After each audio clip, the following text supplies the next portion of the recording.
Hey everyone, welcome back to my YouTube channel. आज हम देखेंगे सीपीसी का एक नया टॉपिक सेक्शन 11 जो है रेस जुडिकाटा। सबसे पहले हम देखेंगे कि रेस जुडिकाटा का एक बेसिक मीनिंग क्या होता है, मतलब रेस जुडिकाटा क्या कहना चाहता है।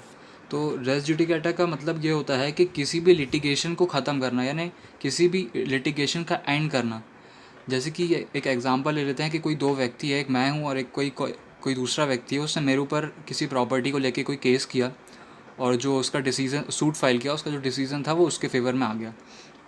तो अब मैं कोर्ट गया, मुझे उसमें कुछ गलती लगी कि ये जो सूट था, जो पूरा ट्रायल चला है, इसमें कुछ गलती हुई है, ये जो डिसीज़न आया है ये मेरे फेवर में आना चाहिए। तो अब मैं वापस कोर्ट गया, मैंने एक और सूट फाइल किया और उसमें ये बताया कि जो पिछला सूट था उसमें कुछ गलती हुई थी।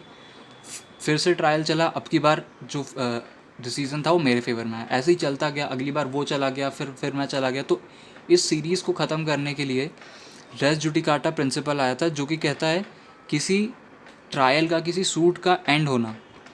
सूट चल रहा है, उसका कहीं ना कहीं कोई एंड होना चाहिए। ऐसा नहीं कि वो चलता ही जाए, पहले एक पार्टी ने सूट फाइल किया, फिर दूसरे ने किया, तीसरे ने किया, ऐसे नहीं। एक कहीं जाके उसे ख़त्म होना चाहिए।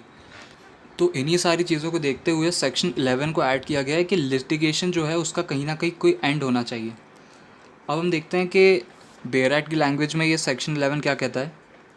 No court shall try any suit or issue in which the matter directly and subsequently in issue has been direct or subsequently in the issue of former suit between the same parties or between parties under whom they or any of them claim litigating under the same title in the court competent or try such subsequent suit or the suit in which such issue has been subsequently raised and has been heard and finally decided by such court. मतलब कोई व्यक्ति एक ही subject matter पे एक ही व्यक्ति के against बार बार कोई suit file नहीं कर सकता या कोई लिटिगेशन नहीं चलवा सकता अगर उसका डिसीज़न आ चुका हो उसी कोर्ट में। मान लीजिए किसी एक कोर्ट ने उसका डिसीज़न दे दिया है, तो अब वो फिर से उसी कोर्ट में उसी सब्जेक्ट मैटर के लिए उसी पर्सन के अगेंस्ट सूट फाइल नहीं कर सकता। ये जो सेक्शन 11 है का जुडिकेटा है, ये 3 प्रिंसिपल पे बेस्ड है, जिसमें सबसे पहला है नीमो डेब्ट लेक वेक्सारी प्रो एडम कॉसा, जिसका मतलब होता है no man can be vexed twice for same cause. मतलब कोई एक व्यक्ति एक ही कॉज के लिए बार बार किसी एक ही व्यक्ति को एक ही कॉज के लिए बार बार परेशान नहीं किया जा सकता। कि आप कोई एक ही कॉज ऑफ एक्शन के लिए उसे बार बार उस पर सूट फाइल कर रहे हैं या उसे बार बार परेशान कर रहे हैं, ऐसा नहीं है। आप एक बार जो कोर्ट ने डिसीजन दे दिया वो फाइनल रहेगा। दूसरा है इंटरेस्ट रिपब्लिकेट उड सेट फिनिश लिथियम। इसका मतलब होता है it is an interest of state that there should be an end of litigation. ये स्टेट के इंटरेस्ट में होता है कि जो लिटिगेशन चल रहा है वो ख़त्म होना चाहिए, उसका कहीं ना कहीं कोई एंड होना चाहिए। ऐसा नहीं कि लिटिगेशन है वो चलता ही जा रहा है। लिटिगेशन कहीं ना कहीं जाके ख़त्म होना चाहिए, वरना जुडिशरी का कोई मतलब ही नहीं है कि आपने एक सूट फाइल किया है फिर ऐसे सूट फाइल करते ही जा रहे हो। कहीं ना कहीं एक फाइनल डिसीजन तो निकलना चाहिए। तीसरा है रेस जुडिकेटा प्रो वेरिकेट ऑक्यूपेटर। मतलब है judicial decision should be accepted as correct. मतलब कोर्ट ने एक बार जो डिसीजन दे दिया उसे फाइनल और करेक्ट माना जाएगा। ऐसा नहीं मानेंगे कि उसमें कुछ गलती है। अगर वो कोर्ट कॉम्पिटेंट है, किसी कॉम्पिटेंट कोर्ट ने किसी सूट में, किसी ट्रायल में, किसी लिटिगेशन में कोई फैसला सुनाया है, तो उसे बिल्कुल करेक्ट माना जाएगा। उसके खिलाफ आप उसी कोर्ट में फिर से अपील नहीं कर सकते। उसके खिलाफ किसी सुपीरियर कोर्ट में अपील कर सकते हैं, लेकिन फिर से उसी कोर्ट में आप नहीं कर सकते। हम इसके एक्सप्लेनेशंस देख लेते हैं। सबसे पहला एक्सप्लेनेशन कहता है फॉर्मर सूट के बारे में। मतलब अगर जो भी सूट, अगर मान लीजिए 2 सूट फाइल हैं, तो जिस भी सूट में पहले डिसीज़न आएगा उससे पहली प्रायोरिटी दी जाएगी। मतलब जो सूट पहले डिसाइड हो जाएगा, जिसमें पहले डिसीज़न आ जाएगा, उसी सूट को पहली प्रायोरिटी दी जाएगी, उसी को सूट माना जाएगा। कौन सा पहले दाखिल हुआ था या कौन सा पहले चालू हुआ था उससे फ़र्क नहीं पड़ता, जिसमें पहले डिसीज़न आया उसको फॉर्मर सूट माना जाएगा। हम दूसरा देखते हैं एक्सप्लेनेशन 2, जो कि है कॉम्पिटेंसी ऑफ कोर्ट के ऊपर। मतलब कोई कोर्ट कितना सक्षम है किसी सूट को देखने के लिए। भले कोई कोर्ट है जिसमें इसके खिलाफ अपील का प्रोविज़न दी, मतलब उस कोर्ट में अपील का प्रोविज़न दिया है, लेकिन उसको हर साइड में रख के वो कोर्ट कितना कॉम्पिटेंट है उस सूट को ट्राई करने के लिए, उसका ऑर्डर देने के लिए, वो चीज़ को फर्स्ट प्रायोरिटी दी जाएगी।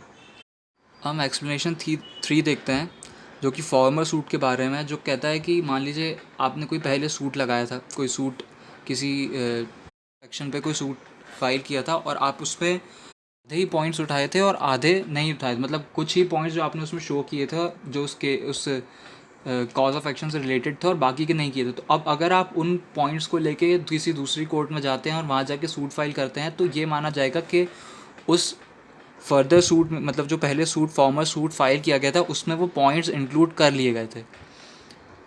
और क्योंकि उन्हें नहीं देखा गया, इसका मतलब सीधा यही माना जाएगा कि उन्हें आपने डाला हो ना डाला हो, चाहे सामने वाले ने एक्सेप्ट किया हो या ना किया हो, उससे यही माना जाएगा कि वो फॉर्मर सूट में वो पॉइंट्स इंक्लूडेड थे और अब आप उनके लिए नया सूट किसी कोर्ट में नहीं फाइल कर सकते। हम इसका आखिरी एक्सप्लेनेशन देख लेते हैं, एक्सप्लेनेशन 5, जो कि कहता है कि अगर कोई सूट किसी ऐसे कोर्ट में लगाया गया है जो कि जिसका जुरिसडिक्शन है वो लिमिटेड है, वो लिमिटेड जुरिसडिक्शन कोर्ट है और वो उसमें कोई डिसीजन सुना देता है, तो वहाँ पे भी रेस जुडिकाटा अप्लाई होगा। बाद में ये कह के एक नया सूट दूसरे कम्पिटेंट कोर्ट में फाइल नहीं कर सकते कि वो जो पुराना कोर्ट था वो कम्पिटेंट तो था बट उसका लिमिटेड जुरिसडिक्शन था। आप ऐसा करके नया सूट फाइल नहीं कर सकते, उसका भी जो डिसीज़न होगा उसे फाइनल माना जाएगा उस लेवल पर।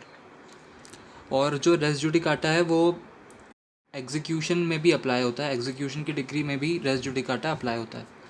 हम कुछ इलस्ट्रेशंस देख लेते हैं रेस जुडिकाटा का इसे समझने के लिए।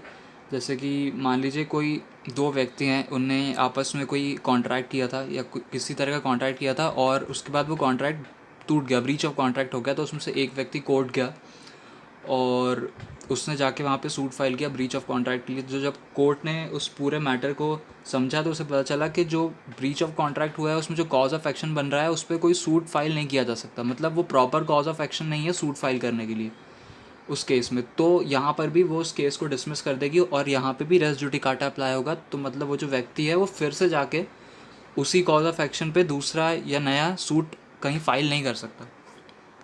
इसमें हम एक एग्जांपल और ले लेते हैं। मान लीजिए कोई व्यक्ति हाई कोर्ट में कोई पिटीशन लगाता है और हाई कोर्ट उस पिटीशन को कैंसिल कर देती है, तो अब वो व्यक्ति वही पिटीशन सुप्रीम कोर्ट में नहीं लगा सकता। यहाँ पे भी रेस जुडिकाटा अप्लाई हो जाएगा। उसे जो पिटीशन उसने लगाई थी उसे कैंसिल ही माना जाएगा और वो वापस उसे सुप्रीम कोर्ट में जाके नहीं लगा सकता क्योंकि हाई कोर्ट उसे एक बार कैंसिल कर चुकी है, क्योंकि उसमें कोई ग्राउंड नहीं बन रहा था वहाँ पिटीशन फाइल करने का। और यहाँ पिटीशंस का मतलब हम लेंगे कॉन्स्टिट्यूशन में जो हमारे रिट्स दी हुई हैं आर्टिकल 226 और आर्टिकल 32 में, वो पिटीशन अगर कोई हाई कोर्ट में लगाता है, हाई कोर्ट कैंसिल कर देती है तो वापस सुप्रीम कोर्ट में वो उसे नहीं लगा सकता। तो सेक्शन 11 में बस यही था। अगर आपको ये वीडियो पसंद आया तो इसे लाइक करें, शेयर करें, कमेंट करें, हमारे चैनल को सब्सक्राइब करें। Thank you.